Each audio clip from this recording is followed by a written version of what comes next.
Welcome, all you devotees, to Boomer Bongo Boulevard. I'm Mike Just Mike. Along with me is Ron Just Ron. This is season 3, episode 16, number 106. And our topic for 106 is Danny DeVito. Ron, we were talking the other day about movie stars, and we like to talk about movies and TV and entertainment. Yeah. And Clint, we've done a one on Clint Eastwood, and we did a little tribute to Chuck Norris, and we've talked about other people, Kurt Russell, and we kind of went in the opposite direction.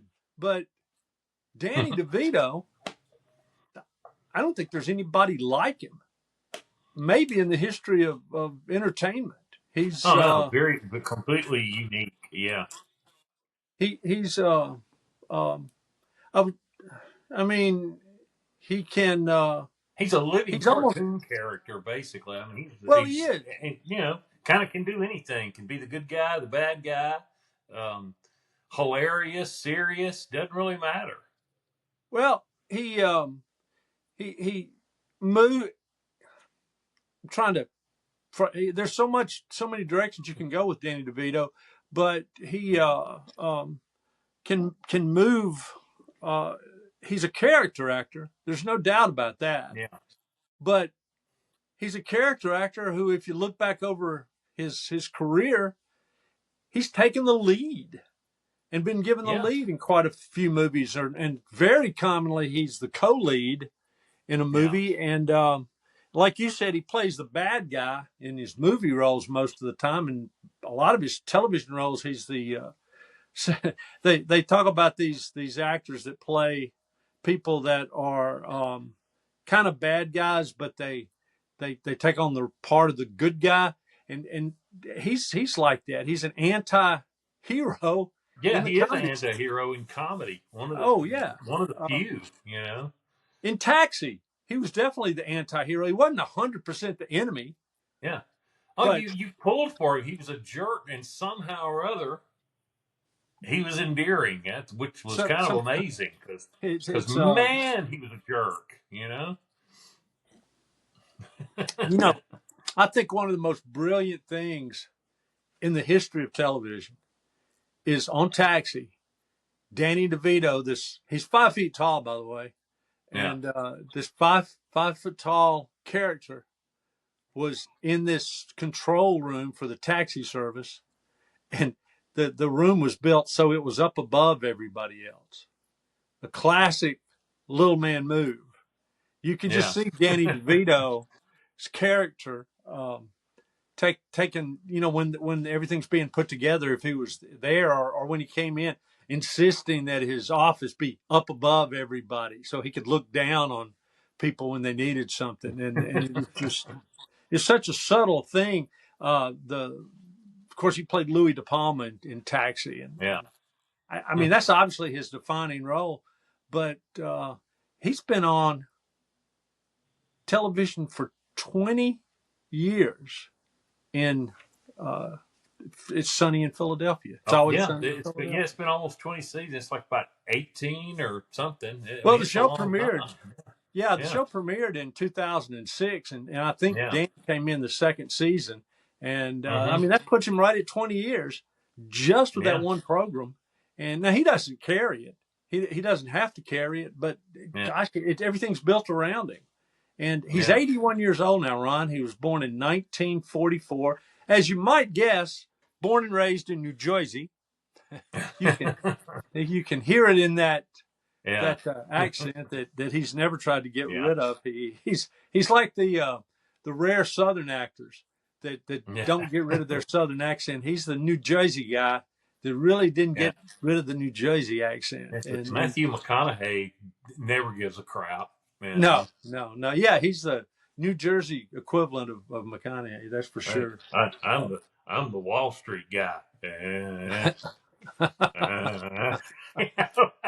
Hey, what other actor that you can fill in Danny DeVito's name in so many places? What other actor has had such a long career? What other actor is so recognizable that he does a commercial with a sandwich commercial with Eli Manning, and they don't introduce him really. Everybody just assumes that it's Danny DeVito. And so he's totally recognized. He's as recognizable as maybe he's one of the last of the movie stars. So he's got that going for him. He's got an unbelievably long television career going for him, and yet he's one of the very few actors, if any, who can move. Maybe he's the only one I can remember in my lifetime who easily moves back and forth from television to movies, television to movies. He's had a string of hit movies, and yet he goes back to TV and nobody, he doesn't turn a hair. Nobody thinks anything about it.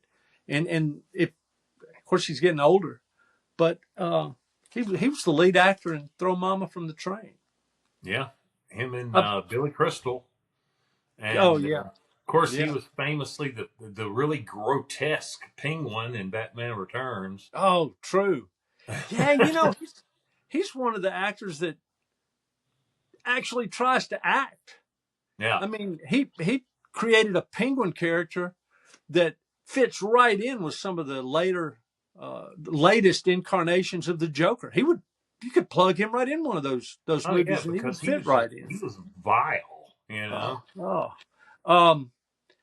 Movie list, unbelievable. You go back over it, and do you remember the first his big break? Do you remember what his big break was? Danny DeVito? The big movie I remember him being in was Romancing the Stone, somewhere around 83 or 84. Well, he really got his career rolling. He actually got his career rolling on Broadway, which is pretty amazing because he's got a voice that's a bit of a handicap, and I would think it would be a bit of a handicap in a Broadway theater, but that's how he got started. But his first movie role of any measure was One Flew Over the Cuckoo's Nest. Have you ever seen that? Yeah, that's right. He was, that's right. Played one of the inmates. Yeah. Truly a supporting role there. Yeah. But Terms of Endearment, he was in Terms of Endearment. Yeah. Romancing the Stone, then that was about his third movie. That was his third big movie. I mean, by that right there that's a movie career for anybody. Those three movies. That's the one I remember him being the most out front in first was Romancing the Stone. Well, he had more of a lead. He was because he was the big villain. Because he's a bad guy. Yeah. And it's a scenery chewing bad guy was what he was. Then, of course, he did Twins with Arnold Schwarzenegger. Yeah, and which was such a visual. That was a visual joke. That was a movie. Never went away. You never forgot that one. He was, a really, really underrated comedy movie, and I think I mentioned it before, and it's one of the things that got me thinking about talking about Danny DeVito and just total admiration of his career and that. But Ruthless People. Have you ever seen that one? Oh, yeah, I've seen that one. With Bette Midler. Yeah. The bad guys kidnap Bette Midler and try to hold her for ransom. The problem is her husband, Danny DeVito, doesn't want her back. Yeah. And it kind of screws oh man, it screws the whole thing up. It's really a takeoff on I think it's a Bret Hart story, The Ransom of Red Chief. Yeah, where exactly. the bad guys kidnap this little boy, and they can't do anything with him. He misbehaves so much, and Bette Midler's the same way. And they didn't want, and the kidnappers were trying to get rid of Bette Midler because she was a horrible person. and of course, the director told her in that movie, "Just be yourself, Bette." I was going as it turns out, it wasn't Stretch. Well, Throw Mama from the Train, Twins, The War of the Roses. You were talking about Batman Returns. He was in L.A. Confidential, and that was a dark movie. But Danny DeVito can go dark pretty easily when he wants to. Matilda. He did several kids movies. It was something about the bear or something. There's one name, something Jack like that. Jack the Bear. Yeah. And big movie that I think they wanted to become a classic movie. Really didn't, but it's based on a novel, Big Fish, which is a pretty interesting movie and probably worth seeing at least twice.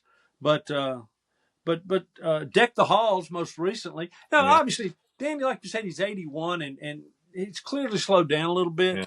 But he's notable for his long marriage to Rhea Perlman. Well, it's over now, though. It has been quite some time. It's kind of not. I was reading about it, and they don't live together anymore. But they have told numerous interviewers that they have absolutely no intention of getting a divorce. Oh, okay. Which is unique. But they're not living together. But they've also told people that they have a much better relationship now than they've had for several years, and apparently still have a relationship of some kind. Where I guess it's more like a just friends thing, or we're both parents to some good kids, and we're gonna kind of getting along. So they're getting along. I mean, who says you got to live in the same house?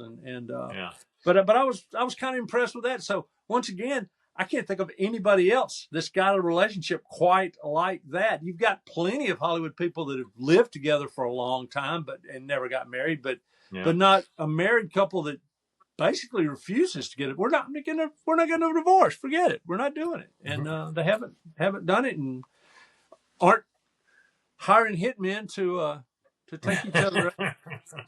Yeah. Ron, did you know he's a huge producer as well?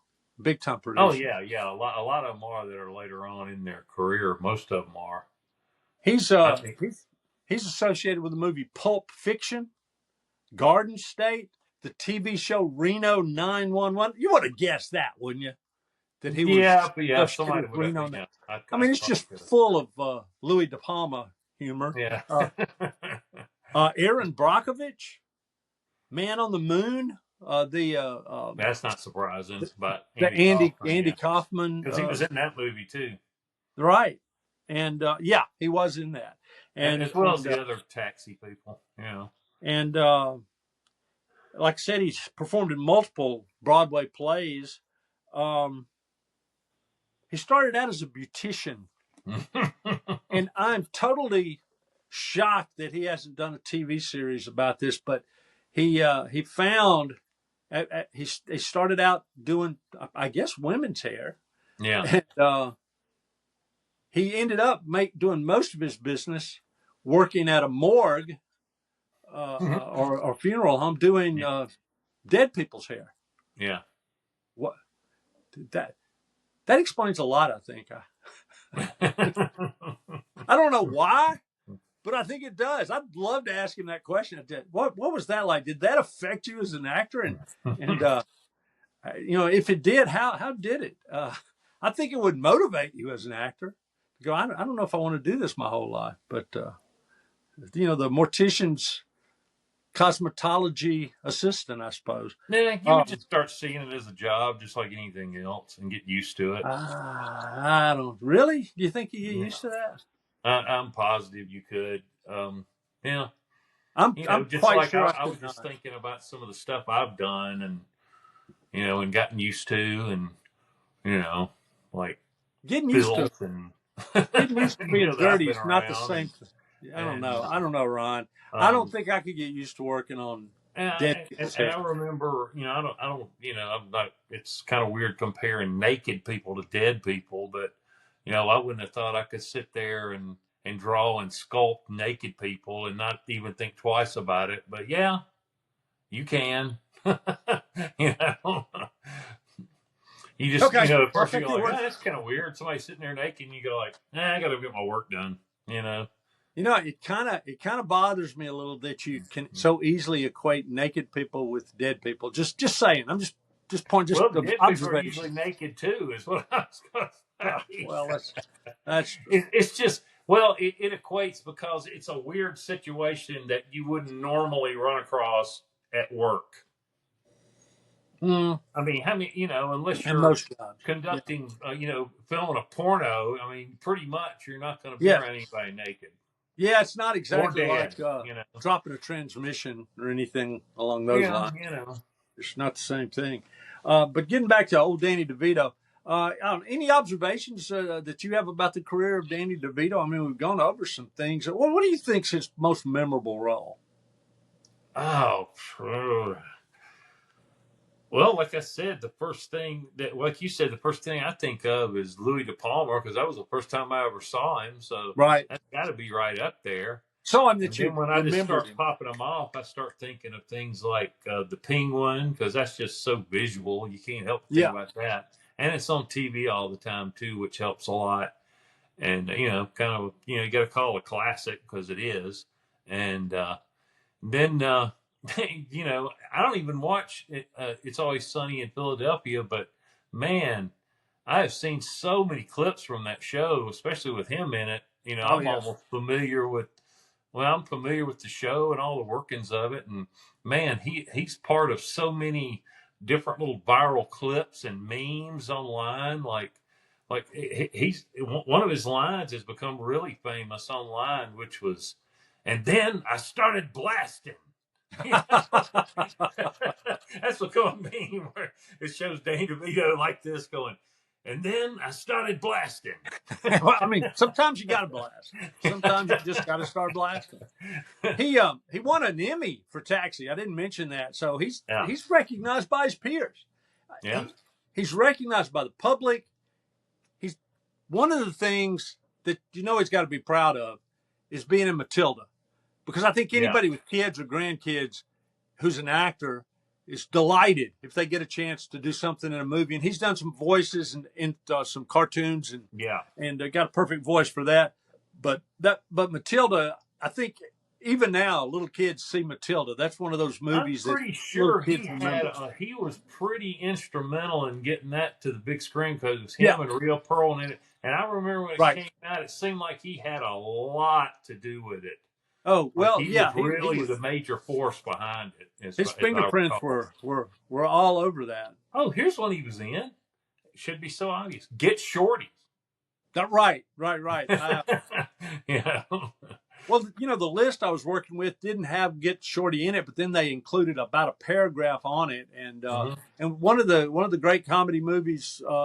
It seems like almost everything he's in is a little underrated. Mm-hmm. Is easily forgotten until you start digging around, and then you go, oh my gosh, that's right. But and that's the thing, he's so over the top as an actor. He really brings an energetic, strong performance, but in the end he gets passed over. I mean, he won one Emmy, but it's Louis De Palma. He's one of the classic. Nobody ever mentions that character. It's a great character. Well, we didn't either. We've talked about great character actors on TV and talked about Don Knotts and we didn't even do him where he should have been with our, what was it, Biggest Jerks or whatever we were talking about. Yeah, all right, yeah. We didn't even use him. And I'm not sure Louis De Palma isn't the biggest jerk that's ever been on TV. He's number one with a bullet, probably. It was our Jackasses show. He was Jackass. He should have been one of. Sorry, Danny. If by some chance you see this or a clip of this, we sincerely apologize for not including your Louis De Palma character.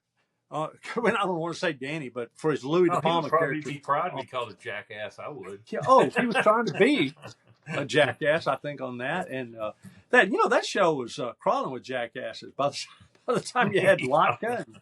And what was the character that the other character Andy Kaufman played on that show? He was what was the name? That's okay. I brought that. He was like a nightclub lounge lizard guy in like a fat suit. Yeah. But Louis De Palma, but just over and over and over. Guy Vic something was like, hey babe, Ron, what we should do is we should make our motto for a while: never forget Danny DeVito. We'll just work Danny DeVito into every single episode for a while, just a mention of him, or nobody towers over a scene like Danny DeVito, something like that, and just work that in. Hey, buy a sandwich. That's it. We'll start doing our own ad. Who came up with that? I mean, can you imagine the looks they got in the meeting room when whoever came with that, going like, "Okay, here's my proposal. We get Danny DeVito." They probably just got that far and went, "Oh, okay, yeah, let's get him." They probably never had to do, "Hey, eat this sandwich." And did they use that commercial in the Super Bowl? I don't even remember. The way he gets underrated, that they probably didn't even use it, even though Eli Manning, a 2-time Super Bowl MVP, was in the commercials with him. Yeah. But I was reading something about the guy that was the creator and everything on It's Always Sunny in Philadelphia, and writes a lot of the stuff. Right. He was laughing about on this reel I saw him on. He was talking about how you can write anything, no matter how ridiculous. He said it always ends up being about Danny. He said we were going like, he said we were watching. He said I was watching like some kind of Animal Planet something, and it showed like a wildebeest giving birth or something. It was just like so gross and blah, and. And he said he calls his buddy up on the show and he goes like, "Hey, we need to do something where where we make some kind of joke about that wildebeest giving birth that I just watched." And we're going like, "Hey, I wonder if Danny will do it." Sure. He said they come up with like any kind of number of gross things said, and they never remember him ever saying no. They'll just call him up and he'll go like, "I'll do it." Ron, he always will do it. No matter how wild it is, he's always like, "I'll do it." We just need to stop for a moment and say to Danny DeVito and all his fans, and I'm sure he's got tons of them. We're a couple of fans. This edition of Boomer Bongo Boulevard is dedicated to Danny, the man, DeVito, and we're going to talk about Danny every chance we get for a little while, just because we ourselves underrated him by not making him one of TV's all-time great jackasses, or at least the character Louis De Palma, one of the all-time great jackasses. Song of the week. I have a song of the week. It turns out, and you need to look this band up, Ron. They're not really. I got one more thing to say before we go. Go ahead. Go ahead. Go ahead. No, go ahead. Oh. I thought of the funniest thing I ever remember him. One of the funniest things I ever remember him doing was an SNL sketch, and it was him and Phil Hartman doing a book on tape of Madonna's sex book, which was nothing but a coffee table picture book. Okay, they were doing this book on tape, right. And so Phil Hartman was doing whose guy was Moses and Charlton Heston. He was doing Charlton Heston, was describing his Madonna on the side of the road, just whatever. And he would turn it over to Danny DeVito, who was Bob Guccione, from Penthouse Magazine. And all he would say, he'd laugh, he'd go, "Madonna, what a hooah." That's all he would say the whole sketch. Danny DeVito. What a hooah. Well, we all owe Danny DeVito a debt of gratitude for some of the characters he's created and made a lot of people laugh. And I did just want to mention, we're not going to do a song of the week, but I did not know this, and it's kind of an interesting band, but Faith No More is one of his favorite bands. His son. Oh. Cool. He learned about the band through his son. He has one son, 2 daughters.